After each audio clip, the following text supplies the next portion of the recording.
deliver the memorial lecture. Thank you. It is indeed an exceptional honor and pleasure for me to be here today for the Professor Ram Reddy lecture, and it gives me special happiness to see Mrs. Reddy here. Nice to see you here, ma'am.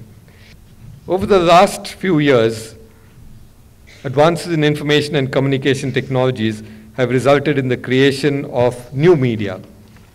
This is a term that we hear used widely, and I'm glad, of course, IGNOU now has a school in this area. Television, of course, has progressed in the modes of its delivery from conventional television, which we are all familiar with many, many years ago, I would say a few decades ago, towards more and more of analog and digital cable, satellite-delivered television. But now we also have IPTV and wireless television that can be received on mobile telephones. Meanwhile, things like YouTube, social networks like Facebook, Twitter, podcasts, and blogs have transformed communication and indeed the whole information and communication technology scene. Radio, which seemed to be dying, particularly in India, has been reborn with FM. Thanks in part, of course, to the traffic jams on our roads, but I think there are other reasons why it has come back into popularity. One part certainly is the content. We now have a new kind of radio which is far more interactive. It's chatty, it's conversational, it's interactive, and this undoubtedly helped bring about its revival. Emails, blogs, instant messaging, all these continue to grow very rapidly. We've seen the kind of things that they've done, and now interestingly, what we are seeing is the beginnings of what we might do with them in areas other than what they've been used for. These new media are finding special favor with the young, and I think that's both an opportunity and a challenge for us who are involved with this. Along with their more conventional predecessors, we see this as an opportunity for education and development. In many ways, this is reminiscent, particularly to somebody from my generation, of the 80s in India, when we saw a whole thrust in the area of television, a rapid growth of what were then called LPTs, some of you may remember them. We saw the growth and start of satellite television, and we saw a new ferment in terms of what information technologies could do, what communication could do. And today, when I look back at that time period and see all the excitement happening today, I see many similarities, many commonalities, many opportunities, which I hope that these new communication media will help. It was about half a century ago that television first came to India, with the TV station in Delhi, the only one for many years. Its potential use in education was, of course, immediately recognized and was used first for schools. A few years later, actually it was in 1967, the Krishi Darshan program for farmers was started. This was the brainchild of Dr. Vikram Sarabhai and Dr. M.S. Swaminathan, both great visionaries. This pilot was the pilot for extremely ambitious plans for a satellite-based nationwide TV network. This was 1967, keep that in mind. And was aimed not just at increasing farm yields, that was the focus of the content of the programs, but there were interesting side rights to this little experiment which began in 1967. A very important part of it was the social ramifications, because this Krishi Darshan experiment was based on community television sets. The concept of providing access without ownership, the concept of having a community that could come and share inputs that came from somewhere. Independent evaluations proved the impact that television programs could have and strengthened the case for expansion of television as a medium in the country. The big change was a change in the mindset from looking at television as something that was, very much an unnecessary, ostentatious display of investments and wealth which the country couldn't afford, to a force for economic and social change. I think this mindset was very important, the change that came about, and Krishi Darshan played a key role in bringing that about. Of course, I must admit that in later years, Krishi Darshan became the symbol, the epitome of what many people considered boring programs. This, of course, was the largely urban middle class that then hungered for a different kind of entertainment programs and saw Krishi Darshan as an infringement on their time to watch television. However, the success of Krishi Darshan gave a huge impetus to plans for a national TV system, which was what it was a pilot for. And the concept of using a satellite to reach remote areas grew and flowered. It would require very large investments, of course, and so it was decided to look at how else one could use a small way of proving both the technology and the system. And as part of this, the Satellite Instructional Television Experiment, SITE, which was mentioned earlier, was undertaken in 1975-76. Arthur Clarke then called it the most ambitious communication experiment in history. This used, of course, a US satellite and broadcast programs to just about 2,400 television sets, specially augmented to receive programs from the satellite, which was spread in different parts of the country. This was, of course, a predecessor, what you would recognize today as DTH, direct to home. This was direct to a dish like today's DTH, but a much larger dish. SITE combined educational and developmental content with science programs for primary school children. That was the educational thrust of it. The, of course, focus of development programs was largely agriculture and health. And it used what I would call the Krishi Darshan model of community TV sets once again. The very concept of a community viewing was again there. The education programs developed the concept of production by a team comprising a content expert, generally a teacher, a communication researcher, and of course a TV program producer. What was also distinctive about SITE was the emphasis on communications research and the amount of time, effort, and resources that were invested in social research, which was really aimed at things like audience profiles, needs assessment, pre-testing of programs, feedback and summative evaluation. In part, this was a recognition of the fact that those who produced these programs, those who were involved with these programs, may not know very much about their so-called target audience in the rural areas, and therefore this was a way of bridging that gap.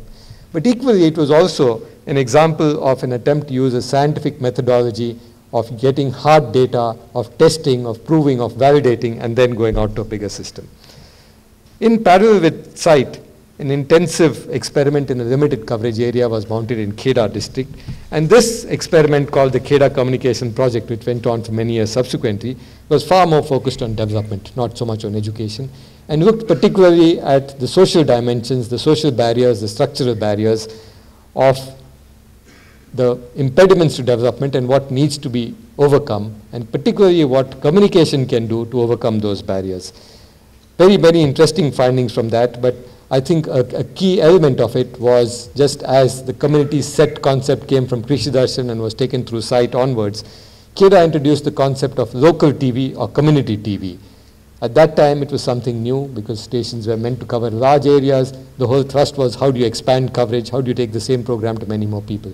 And Kheda was something else. It was focused in one district, in fact, parts of one district, and tried to involve the audience, not just as viewers, but also to create programs themselves. This was the first attempts of using audience-created programs, of not just getting feedback from the audience, but getting them involved in actual program making. It was, in its own way, revolutionary and a step forward in attempting to use the media in an extensive way for development, not just for motivation, but also for mobilization. 6 years after SITE, India's own satellite, INSAT, helped in creating the nationwide satellite-based TV network that had been conceived from 1967 and dreamt about. And right at the inception itself, UGC, in partnership with ISRO, created the countrywide classroom, enrichment TV programs for university-level students and others using the INSAT system. I should mention that this was at that time a leap of faith, because we neither had any large studios in place, nor was there a large team to produce programs, nor did there seem the wherewithal to go and start this off. There were two factors that drove this. One was, of course, a commitment and a passion to using television as a powerful mediums of communication to reach out to schools, to colleges, to whomever we could.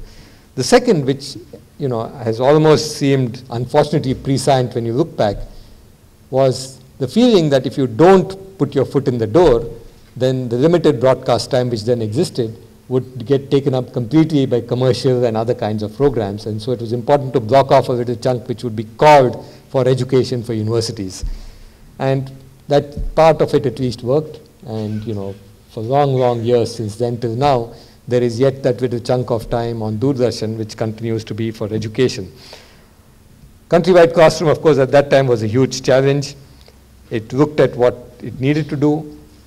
It never attracted huge audiences, but it played a crucial role in terms of taking university level education across the board and helping to create the infrastructure for what was then educational programs aimed at universities. Interestingly, a very large part of the audience was not university students. It was interested viewers, people who found the programs interesting, they found the content good. The programs were not produced in great style, but the content was interesting.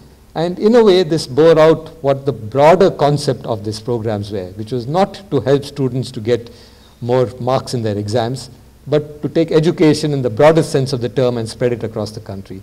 The philosophy of saying beyond the textbook and outside the classroom seemed to have caught on with audiences beyond the university audiences.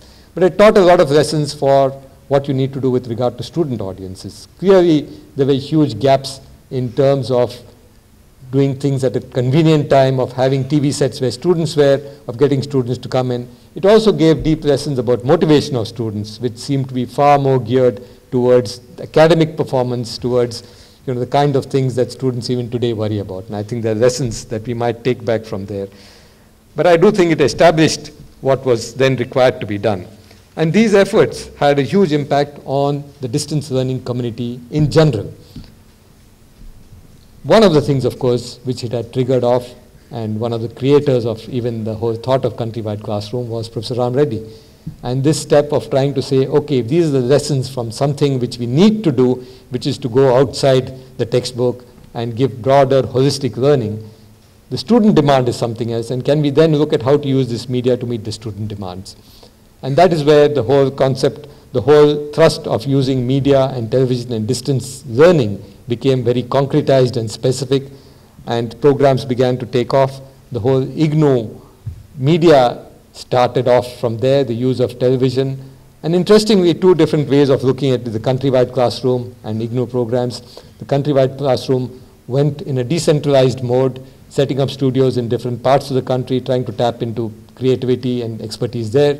IGNOU chose the path of trying to get together, combine resources, get people from around the country, but combine the resources into creating a high quality, well-equipped facility at one point here, at that point of time, which was right here on this campus. And I think there are different paths, both have gone their own way. A lot of work since then has continued in the use of television for both education and development, beyond the site, countrywide classroom, IGNOU, early years. A lot of that work has gone on. EduSat, which is now housed here, I'm very, very happy to see that transition from ISRO being in charge of it to EduSat really being effectively run from here. Also the technology, the training and development communication channel, a lot of other channels, a lot of water has flown down various bridges since then. And the media scene, meantime, as I said earlier, has witnessed very rapid evolution from the choice of just having one or two channels to the point where viewers have a surfeit of choice, literally hundreds of channels.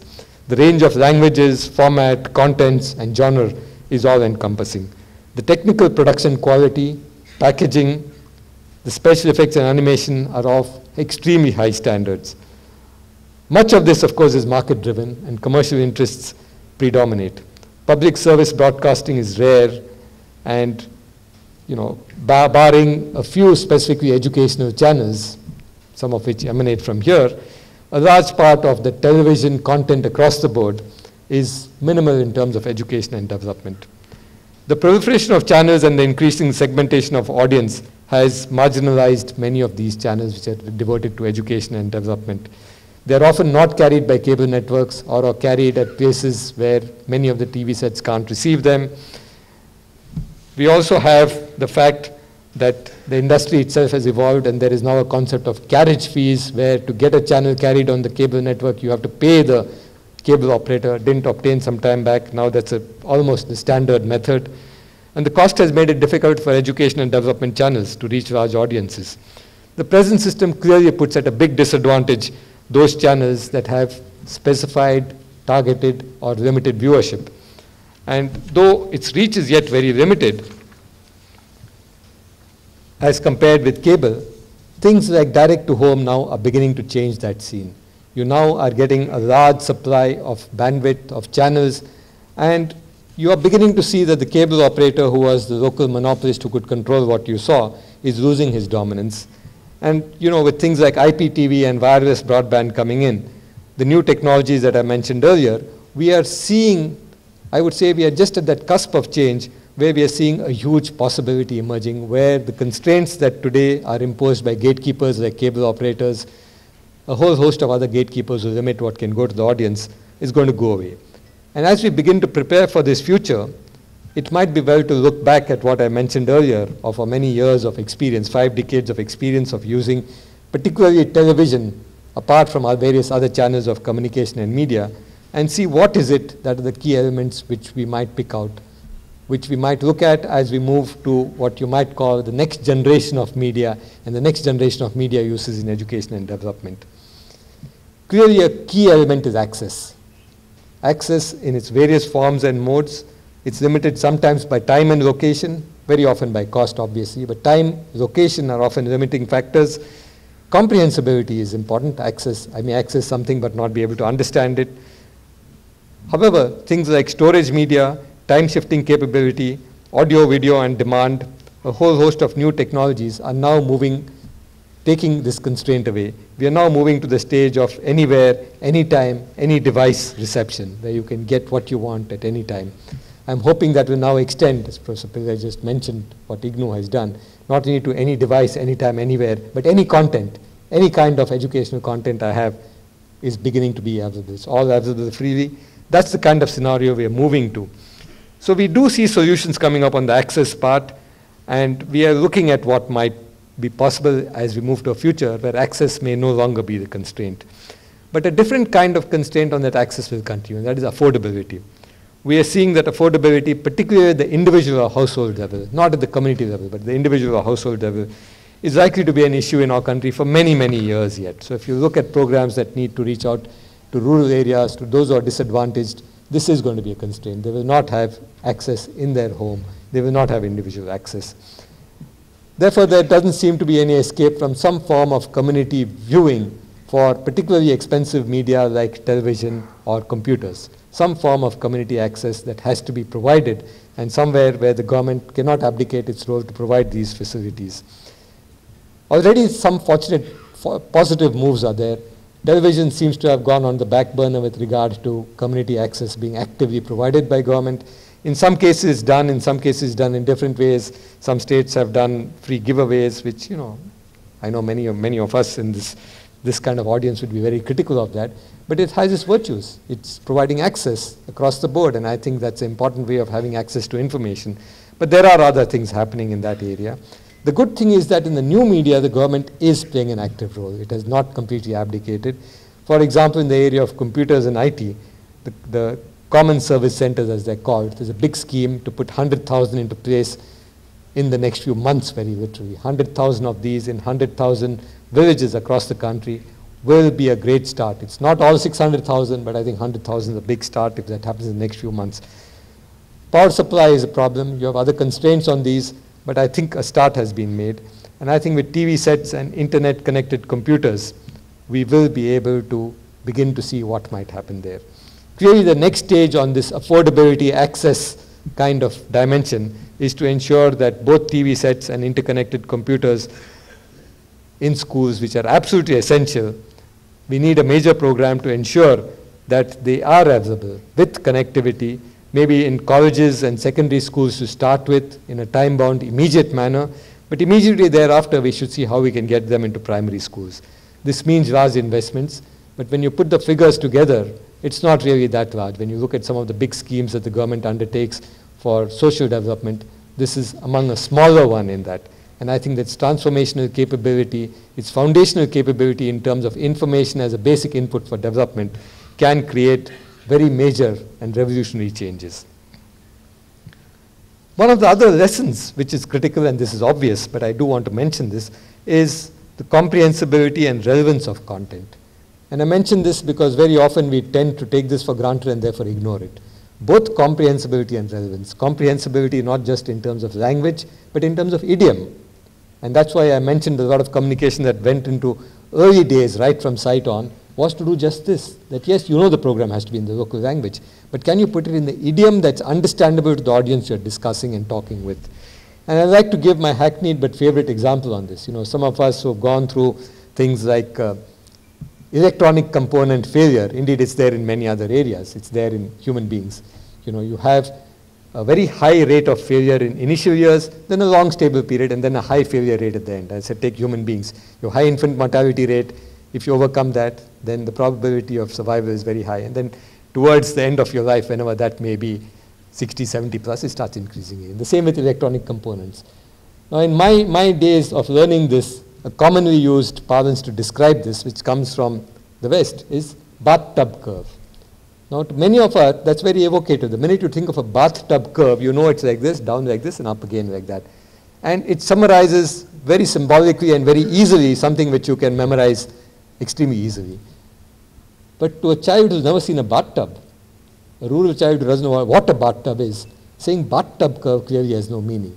And I want to use this as an example of what the idiom of comprehensibility, and this is a simplistic example, but the idiom of comprehensibility is critical therefore, particularly as you deal with complex issues in education or in social change and development, where the importance of idiom becomes key. So I think that comprehensibility needs emphasis because we often tend to quickly overlook that and saying, yeah, obviously it must be comprehensible. So obviously it must be in Tamil, Telugu, Marathi, whatever, and yes, in simple language. But I think the idiom which the program maker understands may not be the idiom which the audience understands and needs to be thought of. Relevance is more obvious. I don't have to dwell on the point, but if you don't have content that's relevant to the audience, then they're either bored or pick up nothing from it. So I think it's an obvious one that we need to look at. And yet, if we ignore these, we know that the audience today has that little device called the remote, which one press of it and you're on to the next channel or just off. So you have that, maybe a 15 to 20 second time period in which to make your program seem good, interesting, comprehensible, and relevant. If you don't capture the audience attention that 15, 20, 30 seconds, then either the remote is used, which is the physical part, or the remote in your brain, which operates even quicker, is used, and you just switch off. The production process is something I just want to dwell on for a minute because this is something on which, over the years we've discussed and gone back and forth. There's a great deal to be said for the simplicity of presentation styles. And many of us sometimes have felt the chalk and talk method, much derided, much criticized, sometimes is useful. There's an audience that's motivated, there's an audience that's very interested, you have a great teacher, he's used to teaching in a classroom, just put him in front of a camera, let him not look at the camera, let him teach us in a classroom, and he writes on the blackboard and speaks. And to a motivated, interested audience, that's great. But very often you have audiences that are not as motivated, not as attentive. You very often have people who even just that one camera that might seem unobtrusive to technical people is obtrusive to the speaker, and somehow everything breaks down. And therefore, the whole production process becomes key. How do you make it not just interesting, but how do you go beyond that? More importantly, to an audience that's used to sophisticated packaging and the gloss and glitter of programs, how do you make them not get turned off by a program that, while simple, also seems dull and boring? And even more importantly, as you get to things like education, where the new tools of technology provide you phenomenal possibilities by way of animation or slow motion or a whole host of other things that you can do which you couldn't do any other way, which you cannot do in a classroom, how can you use those more powerfully? And I speak from the video medium, but if you look at computers, then the possibilities are even more immense. How can you use interactivity? How can you use the fact that if I'm able to do something and check it out and say, if you do this, that happens, I can show it on screen. That kind of impact. How do you use those tools and technologies? I think that's a challenge to the production process, to the content creators today, whether it's a radio program, a television program, or a program that's going on the computer. How can you use these tools with their sophistication and technology today? Now that immediately means higher investment. It means more resources, not just money, but resources in terms of intellectual and technological capability. And very often we tend to, cut some of these short. And I think that's unfortunate. We must recognize that good, high-quality programs in education or development are often, not always, but often, far more expensive than that glossy, glitzy soap that you might see on which racks and racks have been spent. That is the nature of the program. That is the nature of the beast. And I can tell you from personal experience that those who have done this on channels like Discovery, or I might mention National Geographic, they do invest that kind of money in programs that are not flippant, that are not empty, that have serious content. And they invest that because they know that's what makes the program interesting, but they also know that that is the kind of program that then has long life, that can be used many times over, that can be repeated to different audiences in different times, but also sometimes to the same audience who wants to take out more from that program and see it again. And I think there's a deep lesson there on this, which is why I spend time on what might seem obvious in terms of saying the production should be of high quality. That's a given. But what it means in terms of resources, time, effort, intellectual input, technological input, I think is something which we should not forget, particularly as technology makes it possible to do so much more today, and particularly when that technology is of greater meaning to education than an animation I might use in a movie or a soap. It's far more meaningful and necessary here than it may be there. I want to mention two more dimensions of the learning over the last 50 years. One of them is what you might call the system view. Again, spoken of, but I think this one, unlike many others, spoken of less commonly but practiced very rarely. You know, we tend to compartmentalize, we tend to bureaucratize, and so this is this department, that's that department, that is this person's job, that's that person's job. Some of that division of labor is essential and good, but somewhere it has to integrate. It has to integrate in various ways. One may be in a philosophical, conceptual way in terms of education or education and development being looked at more holistically. But more operationally, it means, can you take a system look at what you need to do? If you got programs, and I go back to my early years in Countrywide Classroom, which wasn't intended so, but that was one of the dimensions, that if that program is even partly intended for college students in college, and you're broadcasting at a time when students are to be in college, then have you made sure that the television set is there, the timing is right, that somebody puts it on, that there's a teacher there to facilitate the discussion afterwards, that the content is what the student wants. You know, taking a look at all the various dimensions that ultimately create not just an input of resources, not just an output of programs, but that create an outcome. Can you make sure that your total system view makes sure that that child goes out better educated?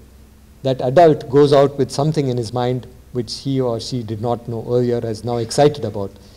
Can you create what you intended to create? And that's the outcome. And that outcome will not happen unless you look at it as a total system.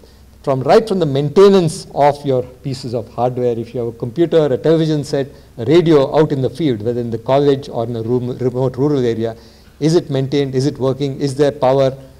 Are there things that are there? And ultimately, after you have used your content, do you have a facilitator? Do you have somebody who can either mobilize the community or a teacher who can interact with students? How does this work?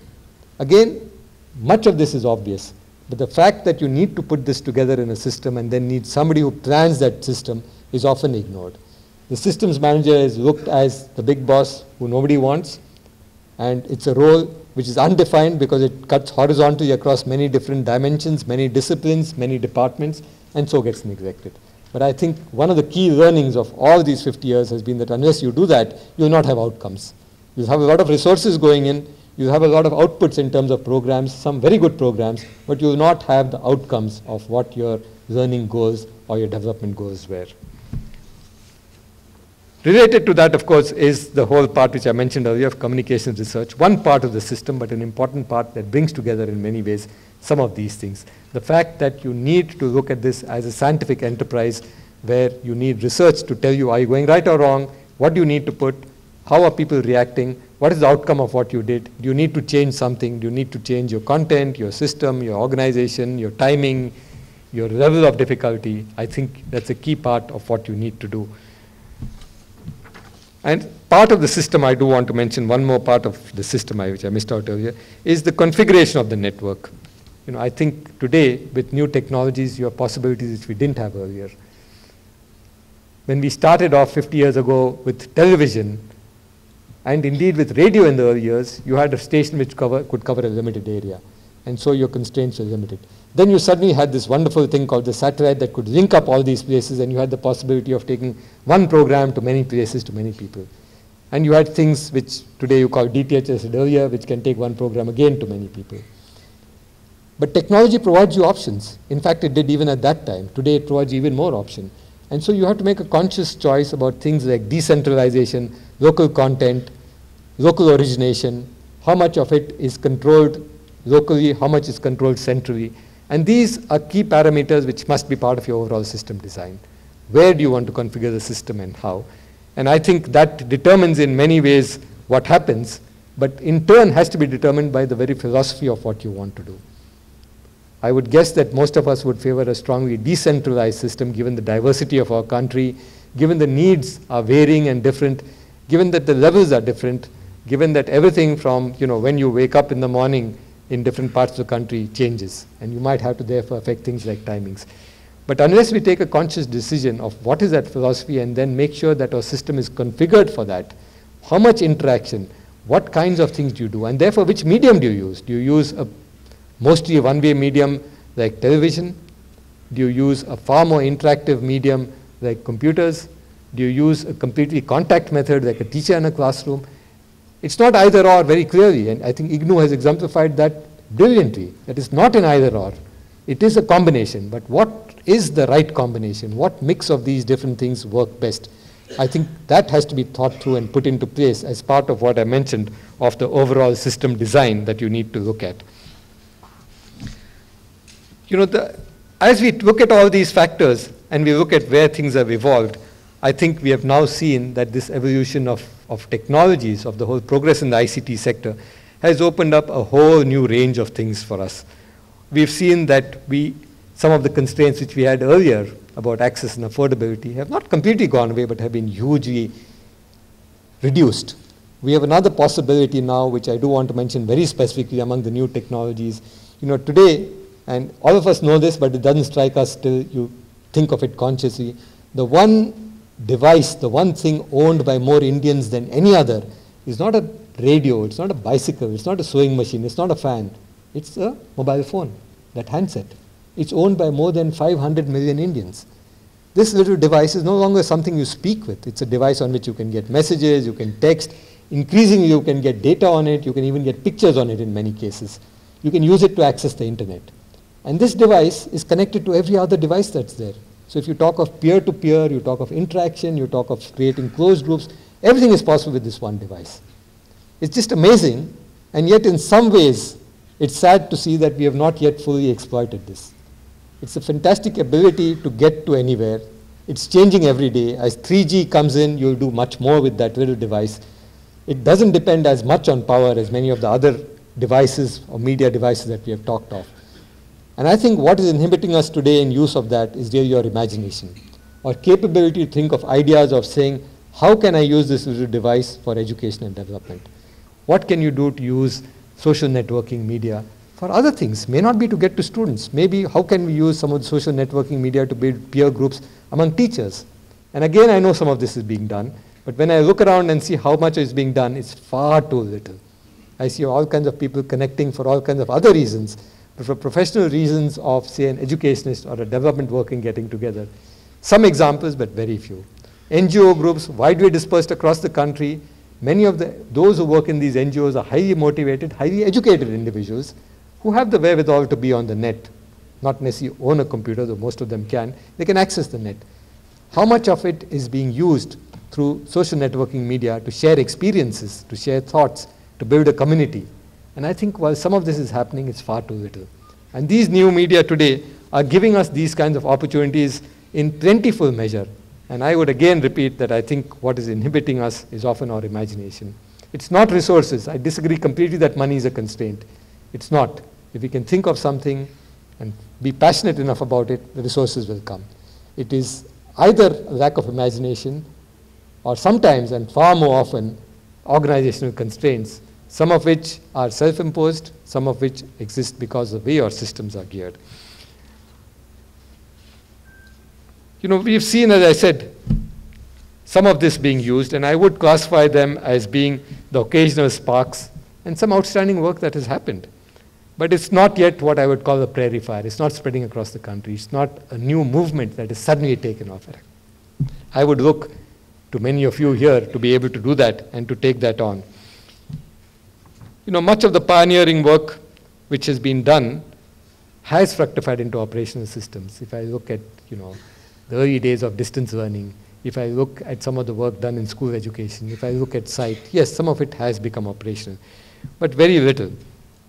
It's possible that expectations were unrealistic because sometimes when we start something, particularly in the education area, people think, I know people used to say that, only 50% of the programs are watched by people. I mean, today, those of you who keep with television ratings will know that channels survive on television ratings of 4 and 5%, which means 5% of the audience watching them makes a commercial channel survive.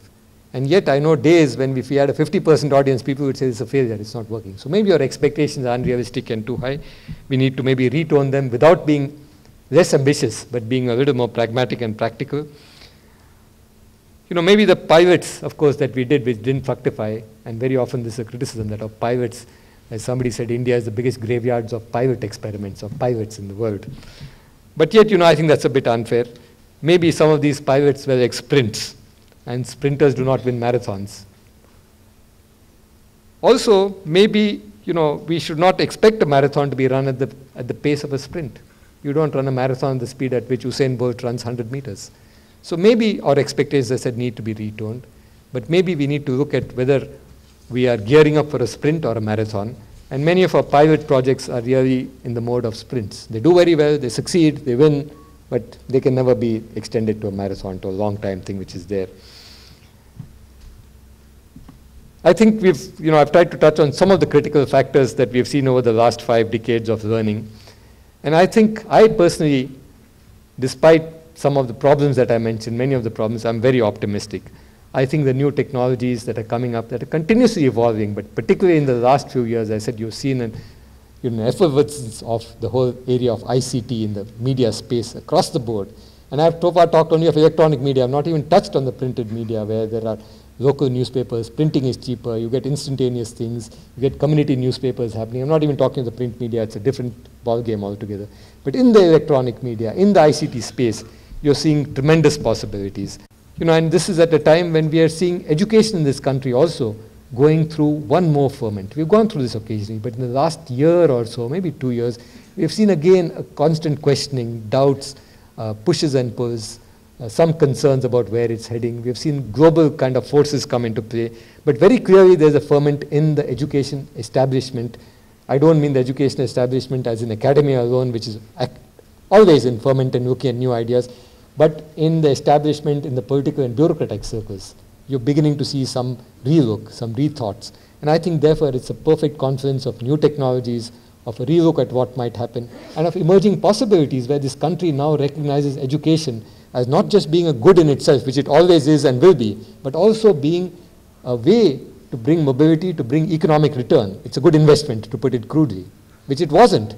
Education some years back meant you would have a degree but not get a job. Today, around the country, education is recognized as being a good and worthwhile investment. If you're educated, you'll get a better job, a more paying job, which may not be the best way of putting it, but that's reality. And I think it's in this context that when we look at things like equity and excellence, when we look at the need for greater outreach and yet high quality, the new media makes these non-contradictory. Today, with technology, that trade-off is no longer a trade-off. It's not an or situation, it's an and situation. We can have equity and excellence. We can outreach and get millions more into the education system and yet not sacrifice quality. And I think that's a seminal change which we need to recognize and take full advantage of. Thank you.